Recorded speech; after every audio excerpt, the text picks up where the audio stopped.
Council India और मेधावी skill university मिलकर कौशल विकास के अवसरों को बढ़ावा देने का संकल्प, प्रगति 2024 का अनावरण। अस्सलामु अलैकुम, मैं ज़मीर अहमद अंसारी और आप देख रहे हैं जेड न्यूज़ फॉर यू। अर्ज यह है कि आपने अपने channel Z news for you को अभी तक सब्सक्राइब नहीं किया है तो सब्सक्राइब करें और साथ में दिए हुए बेल आइकन को भी दबाएं, जिससे हमारी आने वाली सभी वीडियोस के नोटिफिकेशन सबसे पहले आपको मिल सकें। काउंसिल इंडिया और मेधावी स्किल यूनिवर्सिटी ने प्रगति 2024 की शुरुआत की है, एक सहयोगी दृष्टिकोण जो कौशल विकास के भविष्य को आकार देने का उद्देश्य रखता है। इस महोत्सव को होटल हॉलिडे इन में आयोजित किया गया था, जिसमें प्रतिष्ठित अतिथि और उद्योग के नेता शामिल। आयोजन एक ऐसे समारोह से शुरू हुआ जिसमें एक आराध्य दीप प्रकाशित किया गया, जो प्रगति 2024 कौशल विकास दृष्टिकोण को प्रकाशित करता है। प्रभावशाली उद्घाटन समारोह में काउंसिल इंडिया के सह संस्थापक और सीईओ मिस्टर शिवम दीक्षित ने कहा, काउंसिल इंडिया के भीतर 350 से अधिक समर्पित व्यक्तियों के संगठन के उद्दीपन को रूपांतरित करने के लिए 7 वर्षों से बेहतरीन सेवाएं प्रदान करने और अवसरों में परिणाम स्वरूप बदलने में सफलता के बाद अब तक हमारे द्वारा प्रदान की गई सीख की अध्ययन समुदाय का निर्माण किया है, जिसमें विभिन्न देशों के 1 लाख और 50,000 छात्र शामिल हैं, जो हमें अपने लक्ष्य को वास्तविक ज्ञान के माध्यम से रूपांतरित करने में समर्थ बनाते हैं। एमएसयू और काउंसिल इंडिया की साझेदारी ने शिक्षा में कौशल विकास के क्षेत्र में Aditya Birla, Apollo, ITC, Crowne Plaza, Tata और अन्य उद्यमों के साथ सहयोग करते हुए नई मॉडल का शुभारंभ किया। कुलदीप शर्मा, एमएसयू के सह संस्थापक और प्रो चांसलर, ने उद्योग के महत्वपूर्ण बड़े नामों के साथ किए गए सहयोग की सराहना की और काउंसिल इंडिया की मेहनत की प्रशंसा की। वर्चुअल कीनोट एड्रेस में national skills development corporation (NSDC) के सीईओ और एनएसटीसी इंटरनेशनल के प्रबंध निदेशक वेदमणि तिवारी ने शिक्षा में कौशल विकास की ओर महत्वपूर्ण कदम बढ़ाने की आवश्यकता पर जोर दिया। उन्होंने एमएसयू और काउंसिल इंडिया के साथीकृति पर बधाई दी और राष्ट्रीय शिक्षा नीति (नेप) 2020 में व्यापक परिवर्तनों के साथ शिक्षा को समर्थन करने की आवश्यकता को महत्वपूर्ण बताया।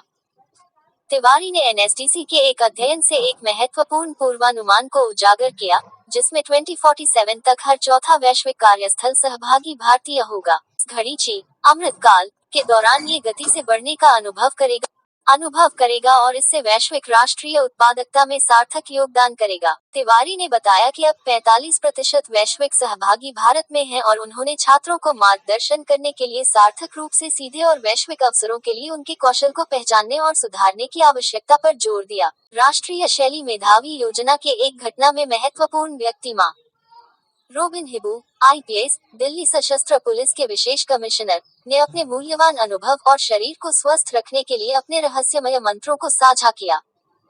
उन्होंने अपने जीवन की यात्रा और आम लड़ाई की कठिनाइयों को बताया, लेकिन आज तक किसी एक दवा को नहीं खाए जाने का उत्साह दिखाया और युवा लोगों को स्वस्थ रहने के लिए प्रेरित किया। जीवन कहानी विपरीत परिस्थितियों की कहानी को प्रतिबिंबित करती है, जिसमें उनका आईपीएस अधिकारी के रूप में उज्जवल करियर समाप्त होता है। रोबिन हिबू की आईपीएस अधिकारी की पदकाल कटौती निष्ठा और राष्ट्र सेवा के प्रति अधिक समर्पण का प्रतीक है। उनकी समर्थन में अदालत और वंचित समुदायों के लिए न्याय की बात करने की भी अत्यंत प्रशंसा है। साथ ही सामूहिक सद्भाव को बढ़ावा देने के लिए उनका समर्पण उदाहरणीय है। पेशेवर दायित्व के पारे हिबू की पहल विरासत सांप्रदायिक भेदभाव को छोड़ने और सकारात्मक सामाजिक परिवर्तन की दिशा में सामान्य भूमिकाओं को पार कर गई। रोबिन हिबू के जीवन के पथ आपदा से सम्मानित आईपीएस अधिकारी की सम्मानित भूमिका तक केवल एक व्यक्तिगत विजय नहीं है, बल्कि अनगिनत व्यक्तियों के लिए एक प्रेरणा का प्रकाश है। की यात्रा संघर्ष और अधिक प्रतिबद्धता की शक्ति का साक्षात्कार के रूप में खड़ी है, एक पीढ़ी के लिए प्रेरणा। उनकी कथा अद्भुत मानव आत्मा की गवाही के रूप में है और उनके सपने पूरे करने वालों के लिए मार्गदर्शन का प्रमुख आलोक है।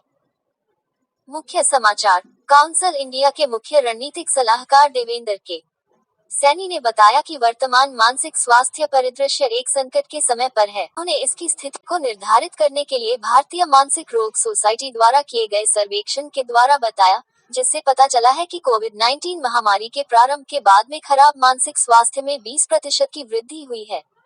इसके अलावा उन्होंने बताया कि विश्व स्वास्थ्य संगठन ने भारत के मानसिक स्वास्थ्य विकारों से होने वाले आर्थिक हानि को $1.03 ट्रिलियन के रूप में अनुमानित किया है। ये वैश्विक महामारी ने मौजूदा मानसिक स्वास्थ्य समस्याओं को बढ़ाया है, तनावकर्षकों को बढ़ाया है और नई चुनौतियां उत्पन्न की हैं। मानसिक स्वास्थ्य की महत्वपूर्णता की बढ़ती मान्यता होने के बावजूद ये एक सिल्वर लाइन प्रस्तुत करता है, एक मान्यता की घोषणा की क्रिया की आवश्यकता है। उन्होंने बताया कि भारत को स्कूलों के लिए 15 लाख काउंसलर्स और मानसिक स्वास्थ्य समस्याओं का समाधान करने के लिए 50 लाख काउंसलर्स की आवश्यकता है। हमारे पास 1 भौतिक शास्त्री और 1 लाख जनसंख्या के लिए 3 काउंसलर्स हैं। उन्होंने यहाँ पर मानसिक स्वास्थ्य को सामाजिक दलितापूर्ण बनाने की आवश्यकता को जोरदारी से बताया। उन्हें सुस्त स्वास्थ्य समर्थन को जनता के लिए पहुंचने वाले ऑनलाइन प्लेटफॉर्म्स, टेलीथेरेपी सेवाएं और नवाचारी उपकरणों को बनाने का एक अवसर दिखाई देता है। मुख्य समाचार, सरकारी निकायों, स्वास्थ्य प्रदाताओं, एनजीओ और प्रौद्योगिकी विशेषज्ञों के बीच सहयोग को बढ़ावा देने से समग्र और सतत समाधानों की दिशा में देवेंद्र के सैनी के दृष्टिकोण ने जल्दी से मानसिक स्वास्थ्य संगठनों को संबोधित करता है, जबकि नवाचारी दृष्टिकोणों की समर्थन करता है। उनकी दृष्टि एक ऐसे भविष्य के लिए प्रचार करती है जहां मानसिक स्वास्थ्य को प्राथमिकता दी जाती है, सभी के लिए पहुंचने वाली है और एक समर्पित देखभाल के आपूर्ति तंतु से समर्थित है। समर्थन और रणनीतिक पहलुओं के माध्यम से सैनी एक समाज की कल्याण के समग्र स्वास्थ्य का एक मौद्रिक तरीके की कल्पना करते। कृतज्ञता के प्रदर्शन के रूप में मेहमानों को मान्यता प्राप्त हुई और काउंसिल इंडिया के संस्थापक और कार्यकारी चेयरमैन मिस्टर बॉबी ठाकुर ने एक धन्यवाद भाषण के माध्यम से प्रशंसा व्यक्त की, जिससे घटना एक विजयपूर्ण समापन की ओर बढ़ी। इस अवसर पर सभी को एक साथ आने के लिए बधाई हो, क्योंकि हम एक परिवर्तनात्मक यात्रा की शुरुआत करते हैं। काउंसिल इंडिया और एमएसयू के बीच सहयोग की पुनर्निर्माण को पुनर्निर्मित करते हैं। हम घटना को समर्पित हुए इस यात्रा पर किए गए उन सभी लोगों का हार्दिक धन्यवाद करते हैं। मिस्टर ललराम सिंघा सेलो, आयकर सेवा, IRS, मिजोरम सरकार, श्रम रोजगार कौशल विकास और उद्यमिता के सचिव डॉक्टर प्रमोद मेहरा, इग्नू, दिल्ली के प्रोफेसर डॉक्टर दीपेंद्र सिंह चौहान, हरियाणा शिक्षा विभाग, और mystery Shipra Sharma, council India की वरिष्ठ प्रशिक्षण प्रबंधक, ने उपस्थित जनसभा के सामने अपने दृष्टिकोण साझा किए। प्रगति 2024 शिक्षा और कौशल विकास के भविष्य को आकार देने में सहयोग की शक्ति का साक्षात्कार है।